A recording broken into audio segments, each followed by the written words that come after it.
Hey everyone, today I wanted to bring you Apostle Orson F Whitney's dream that he had where he saw Jesus Christ. As a young missionary, Elder Orson F Whitney, who later served in the Quorum of the 12 Apostles, had a dream so powerful that it changed his life forever. He later wrote, "One night I dreamed that I was in the Garden of Gethsemane, a witness of the Savior's agony. I stood behind a tree in the foreground. Jesus with Peter, James, and John came through a little wicket gate at my right.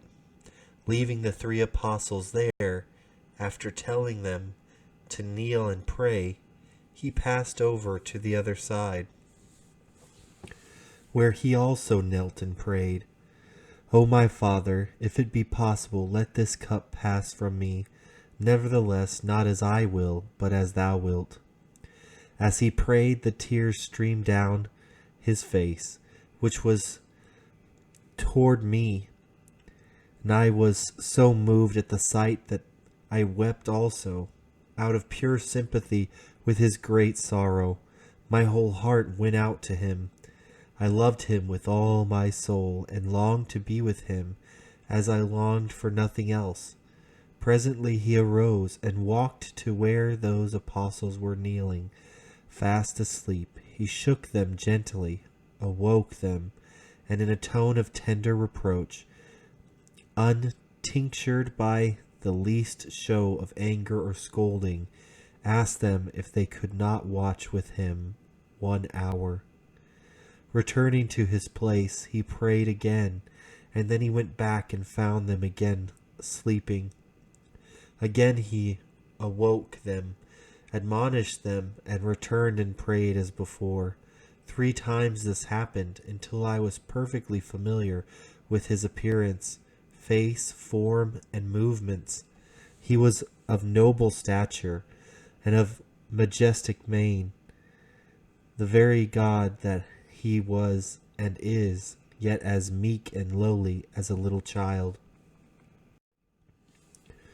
All at once the circumstances seemed to change. Instead of before, it was after the crucifixion, and the Savior, with those 3 apostles, now stood together in a group at my left. They were about to depart and ascend to heaven, and I would endure it no longer. I ran from behind the tree, fell at his feet, clasped him around the knees, and begged him to take me with him.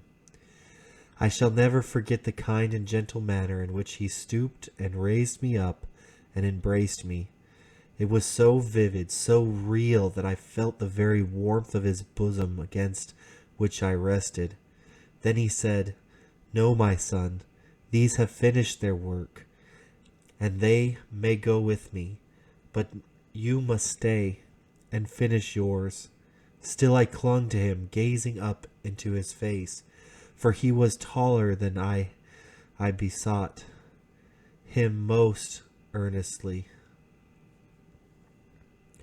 "Well, promise me that I come to you at the last." He smiled sweetly and tenderly and replied, "That will depend entirely upon yourself." I awoke with a sob in my throat, and it was morning. I hope you enjoyed this small experience from Orson F Whitney. The source is below.